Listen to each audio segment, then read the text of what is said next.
So what's up mga ka-vlog-vlog? This is Sir Ken ng The Backyard Farming. So before tayo mag-start, please like, share, and subscribe sa ating munting YouTube channel.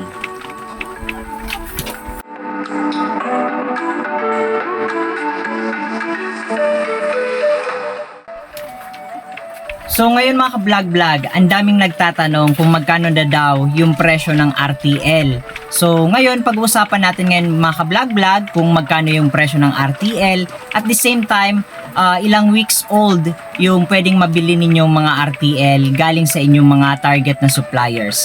At syempre pag-uusapan din natin mga ka-vlog-vlog kung paano maiwasan yung mga budol-budol or yung mga scammers na mga supplier na nagbebenta daw ng RTL.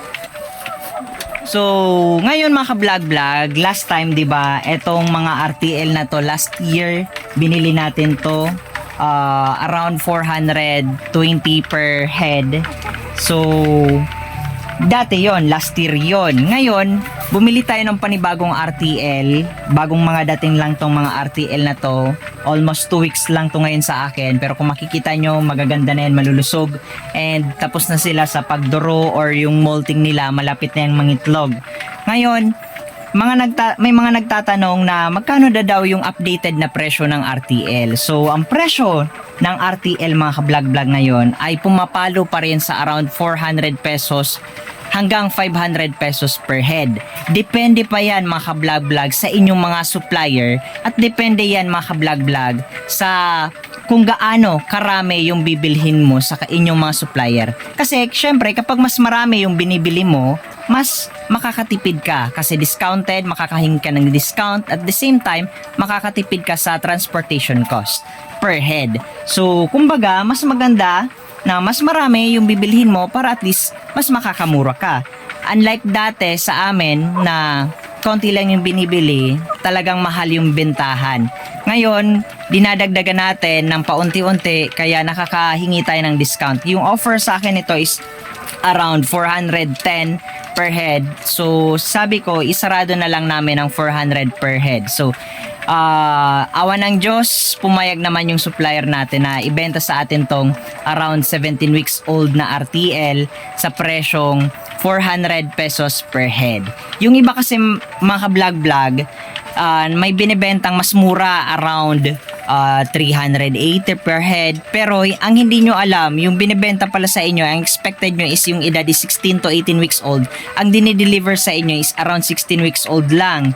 Kaya be conscious and kumbaga, i-observe nyong maayos yung binibenta sa inyong RTL. Baka kasi masyado pang bata or nasa around 16 weeks old pa lang yung RTL kaya mura. So, dapat tanungin nyo yung supplier nyo kung ilang weeks old na ba yung RTL na binibenta nila. Baka nga mura kasi nga bata pa. Kapag ganyan, magpapatuka ka pa niya ng medyo matagal-tagal and magagastusan ka pa sa grower feeds. So, ngayon, etong mga RTL na to na nabili ko na around 17 weeks old pa, 18 weeks old na is only 400 pesos per head. So, sa mga nagtatanong naman kung sino ang supplier ko, etong una kong batch, ang supplier ko dito is si Miss Bloom Ulindan. And eto naman, panibago kong set ng RTL is si Sir Rickson Humadiao. So, i-check nyo na lang sa FB page or kung may mga katanungan kayo, pwede nyo akong i-follow dito sa ating FB page para at least masagot natin ng mabilisan yung inyong mga katanungan. Hindi naman ako matagal na sumagot sa mga katanungan as long as nakikita ko agad sa mga message request sa ating Facebook page. Or pwede naman kayo mag-comment down below dito sa ating video para at least masagot ko yung inyong mga katanungan regarding sa egg farming business. Ngayon mga ka-vlog-vlog, may mga tanong din naman sa akin na paano daw natin maiiwasan yung mga scammers kasi ang daming nai-scam na nakikita ko sa mga pages and groups na nagbibigay agad ng down payment doon sa mga supplier daw ng RTL. So, iwasan po natin yan. Para makaiwas tayo mga ka-vlog-vlog sa mga supplier daw or mga scammers ng RTL, huwag kayong makikipag-negotiate or makikipag-deal sa mga supplier na humihingi ng down payment. Ang dami po mga ka-vlog-vlog na supplier na COD or cash on delivery. Mas maganda po yun mga ka-vlog-vlog. Doon tayo sa COD. At least, prepare yung pera mo, kumbaga kaliwaan. Nagbayad ka, nandyan na yung mga RTL. Unlike doon sa mga humihingi ng mga down payment, usually, mga scammer po yan mga ka-vlog-vlog. So, again, hindi ko pinapayo na or hindi ko sina-advise or sinasuggest na kumuha kayo ng mga supplier na humihingi ng down payment. Again, iwasan po natin yan. For sure, hindi yan 100% legit na supplier or dealer ng RTL.